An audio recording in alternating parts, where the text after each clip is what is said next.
지난주에 바울은 자신이 이 고린도 후서를 쓴 것은 자신의 사도성에 대한 변명을 하기 위함이 아니라고 밝혔습니다. 변명을 위해서 쓴 것이 아니라 고린도 교인들을 바로 세우기 위하여 썼다고 했었죠. 하지만 지금 고린도 교인들은 바울이 자신의 사도성을 증명하기 위해서 이 편지를 쓴 것이라고 오해를 하고 있습니다. 여러분, 그동안 우리가 이 고린도 후서를 쭉 살펴보아서 아시겠지만 바울은 자신의 사도성을 증명하기 위해서 자신에 대한 변명을 직접적으로 한 적이 없었습니다. 바울은 그저 그동안 고린도 교인들과 자신 사이에서 일어났던 일들, 실제 일들, 실제 사건들을 그들에게 기억하게 함으로써 그들 스스로 자신의 사도성에 대하여 생각해보게 했었죠.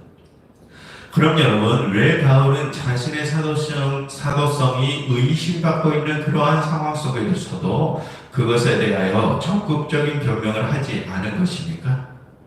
그는 자신이 의심받는 것이 전혀 중요치 않았기 때문이었습니다. 그에게 중요한 것은 자신이 자식과 같이 여기는 고린도 교인들이 올바른 신앙으로 돌아서는 것만이 중요했기 때문이었죠. 그리고 바울이 그것에만 관심을 쏟았던 이유는 바울이 그들을 진심으로 사랑했기 때문이었습니다. 그래서 바울은 자신의 사도성에 대한 변명은 안중에도 없이 오직 사랑하는 그들이 다시 주님께로 돌아오기만을 바라는 마음으로 이 편지를 썼던 것입니다. 그것이 지난주에 살펴본 내용입니다. 그리고 바울은 오늘 본문에서 자신이 두려워하고 있는 어떤 것들에 대하여 말을 합니다. 그가 두려워하는 것은 먼저 20절 상반절을 보십시오. 바울이 이제 세 번째로 고린도 교회에 갔을 때 바울이 고린도 교인들에게 원하던 모습과 또 반대로 고린도 교인들이 바울에게 원하던 모습이 서로 다르게 나타날까봐 그것이 두렵다고 합니다. 여러분, 무슨 말이냐면, 여러분 지금 바울이 하는 말의 뉘앙스가 어떻습니까? 고린도 교인들과 바울이 서로에게 원하는 모습이 같기를 원한다는 거 아닙니까? 그럼 여러분, 지금 여기서 바울과 고린도 교인들이 서로에게 똑같이 원하는 모습이 무엇일까요? 서로가 서로를 반겨주는 모습을 원할 것입니다. 여러분, 지금 바울은 고린도 교인들이 다시 올바른 길로 들어서기를 원하고 있습니다. 그래서 자신이 고린도에 도착했을 때 그들이 다시 올바로 선 모습으로 서로 반겨주기를 원하고 있죠. 그런데 여러분, 지금 바울이 두려운 것은 서로가 맞아주지 않는 상황이 올까봐 두려운 것 아닙니까? 그럼 여러분, 서로가 맞아주지 않는 상황은 어떤 상황일까요?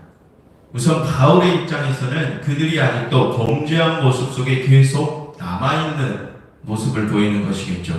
그래서 바울이 그들에게 엄한 모습, 크게 화를 내는 모습을 보이게 되지는 않을까, 바울은 그것이 두렵습니다.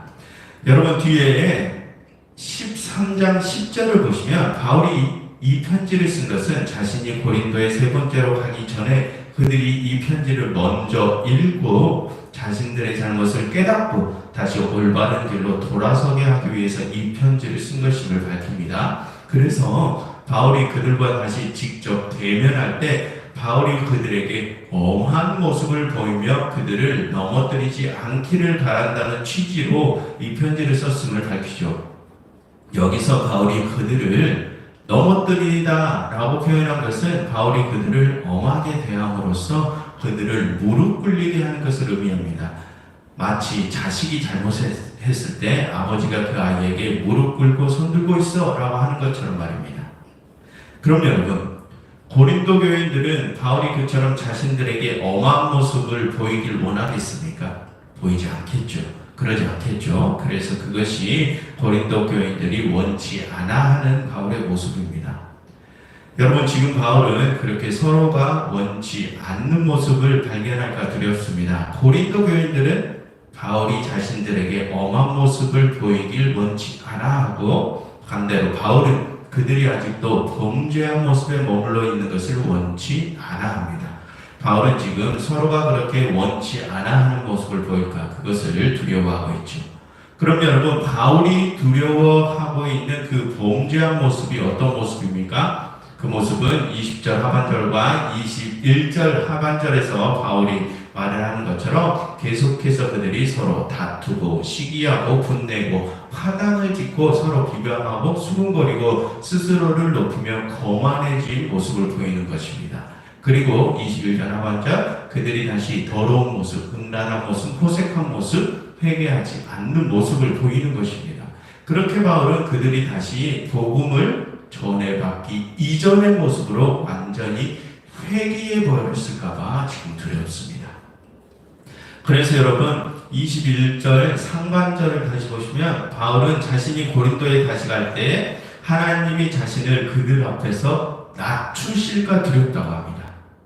여러분, 이 문장을 원어로 보면 여기서 다시 갈 때에 라고 하는 구문 중에 다시라는 단어가 있지 않습니까? 그 단어가 고린도에 가다를 수식하지 않고 낮추다를 수식할 수도 있습니다. 원어로 보면 그렇습니다. 만약 그렇게 된다면 이 문장은 이렇게 해석될 수 있습니다. 내가 고린도에 갈 때에 하나님이 나를 그들 앞에서 다시 낮추실까 두렵다라고 해석될 수 있습니다. 그럼 여러분, 여기서 하나님이 바울을 다시 낮추신다는 말이 무슨 뜻일까요? 여러분, 오늘 본문에서 바울은 고린도 교인들이 복음을 전해받기 이전의 모습으로 완전히 회귀해 버렸을까봐 그것을 두려워하고 있습니다. 그럼 여러분, 고린도 교인들이 복음을 전해받기 이전의 모습으로 다시 회귀해 버렸다는 것이 무엇을 의미합니까? 바울이 이 고린도에서 했던 사역이 실패했음을 의미합니다. 그렇다면 여러분, 그동안 바울이 고린도에서 했던 사역이 그렇게 실패했다는 것은 이제 바울이 고린도에 가서 그가 또다시 무엇을 해야 한다는 것입니까? 바울은 처음부터 또다시 시작해야 한다는 뜻입니다. 처음부터 또다시 복음을 전하고 또다시 교회도 세워야 한다는 것입니다.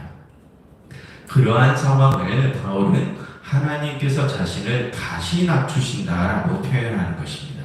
그럼 여러분, 왜 바울은 다시 낮아져야 합니까?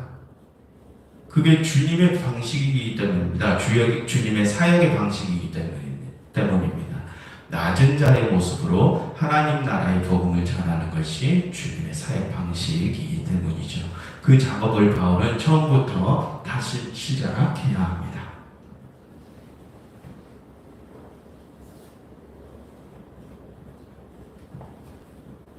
여러분, 이처럼 오늘 본문을 통하여 우리는 지금 바울이 고린도 교회에서의 자신의 사역이 어쩌면 실패했을지도 모른다는 두려움을 가지고 있음을 알 수 있습니다. 그것으로 우리가 추측할 수 있는 것은 어쩌면 지금 바울은 그동안 자신이 고린도 교인들을 대했던 방식이 잘못되었다고 생각할 수도 있음을 우리는 추측해 볼 수 있습니다. 그럼 여러분, 지금 바울은 자신이 고린도 교인들을 대했던 어떠한 방식이 잘못되었다고 생각하고 있을까요? 여러분, 지금까지 바울이 이 고린도 후서에서 계속해서 말했던 것이 무엇입니까? 자신이 고린도 교인들에게 폐해를 끼치지 않기 위해서 자비령 선교를 했다는 것입니다. 그것에 대하여 바울은 3번이나 언급하면서 그것은 너희를 정말 자식처럼 사랑하기에 너희에게 폐를 끼치지 않으려는 마음으로 한 것이라고 계속해서 말했었죠. 그래서 바울은 어쩌면 자신이 그렇게 자비량 선교를 했던 방식이 잘못되었지는 않나라는 의문을 품고 있을 수도 있습니다. 여러분, 바울이 그렇게 그들에게 자비량 선교를 했던 방식은 사실 당시 서양 문화권에서는 일반적인 교육 방식은 아니었습니다. 여러분, 경제 교육에 관한 서양의 일반적인 교육 방식은 자식들이 어렸을 때부터 스스로 돈을 벌 수 있도록 유도를 하면서 세상의 경제 논리를 스스로 체득하게 하는 방법이죠. 그런 경제 교육 방식은 어렸을 때부터 정확하고 냉철한 현실적 경제 감각을 체득할 수 있게 하는 방법입니다. 그에 반해 아이들이 장성할 때까지 직접 용돈을 주면서 교육을 하는 방식은 주로 우리와 같은 동양 문화권에서 교육하는 경제 방식이죠. 그러한 교육 방식은 어렸을 때부터 냉철한 현실적 경제 감각을 체득하게 하는 것이 목적이 아니라 먼저는 부모로부터 사랑을 받게 함으로써 그 사랑을 자식들이 깊이 느끼고 자식들이 부모에게 받은 그 내리사랑을 후에 그들도 다른 이들에게 스스로 행할 수 있게 하는 교육 방식입니다. 그처럼 서양의 경제 교육 방식과 동양의 경제 교육 방식에는 차이가 있습니다. 그런데 그 두 가지의 교육 방식 중에 뭐가 더 좋고 나쁜 것은 없죠. 왜냐하면 그 두 교육 방식의 목적이 다르기 때문입니다. 서양의 교육 방식은 아이들에게 하루라도 빨리 현실적인 경제 감각을 키워주는 것이 목적이고, 주로 동양권에서 사용하는 교육 방식은 아이들에게 내리사랑을 느끼게 해주는 것이 목적입니다. 그처럼 두 가지의 교육 방식이 목적이 서로 다르기 때문에 그것을 같은 선상에 놓고 비교를 할 수는 없습니다. 아무튼 그런데 바울은 그중 주로 동양권에서 사용하던 교육 방식을 택했죠. 자신이 그들에게 복음을 전하고 마땅히 사례비를 받아도 되는 상황에서도 그것을 거부함으로써 그들에게 주님의 값없는 사랑을 느끼게 해주고 싶었던 것입니다. 그럼으로써 그들이 그 값없는 사랑을 깨닫고 그들 스스로 그 값없는 복음을 다른 이들에게 값없이 전하기를 바랬던 것이죠. 하지만 여러분, 그런 바울의 의도와는 다르게 결국 어떤 결과가 찾아왔습니까? 고린도 교인들이 복음을 전해받기 이전의 모습으로 회귀해버렸습니다. 그래서 여러분, 지금까지 바울은 그 자비량 선교의 의도와 목적에 대해서 계속해서 반복적으로 그들에게 설명을 해주었던 것입니다.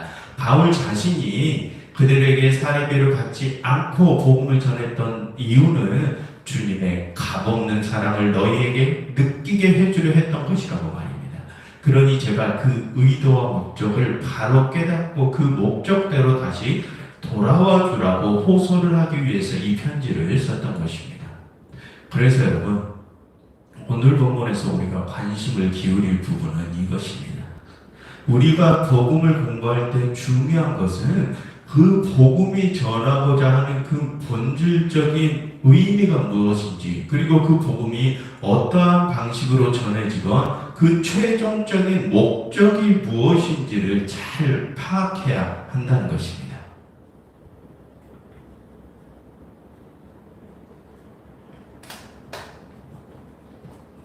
여러분, 과거 고린도 교회가 그 복음의 내용과 복음 전파 방식의 참 목적을 제대로 파악하지 못해서 그들이 실패했듯이 어쩌면 지금 우리의 교회들도 그 참 복음을 받아들이는데 실패했을 수도 있습니다. 만약 지금 우리가 그런 실패한 교회들이라면 우리는 처음부터 다시 그것을 세워나가야 할 수도 있습니다. 여러분, 지금 우리가 특히나 우리 한국 교회들이 복음을 잘 받아들였다고 장담하지 마십시오. 여러분, 지금 우리 한국 교회들의 실상을 정말 객관적으로 한번 들여다보십시오. 지금 우리의 모습이 어떻습니까? 교회 내에서 파당을 짓고 서로를 비방하고 수군거리며 나의 강함만을 자랑하는 모습이 많지 않습니까? 또 우리는 스스로를 크리스천이라고 말을 하면서도 뒤에서는 음란과 방탕과 더러운 모습을 보이고 있지는 않습니까? 여러분, 그러한 우리의 모습이 과거 고린도 교회보다 더 나았다고 할 수 있습니까? 여러분, 우리 한국 교회의 복음화가 성공했다고 장담하지 마십시오. 오히려 그 반대일 수도 있습니다. 만약 그 반대라면, 그래서 우리가 실패했다면 우리는 처음부터 다시 시작해야 합니다. 그러니 여러분, 지금부터라도 우리는 복음의 본질적인 의미와 목적을 깨닫기 위해서 부단히 노력해야 합니다.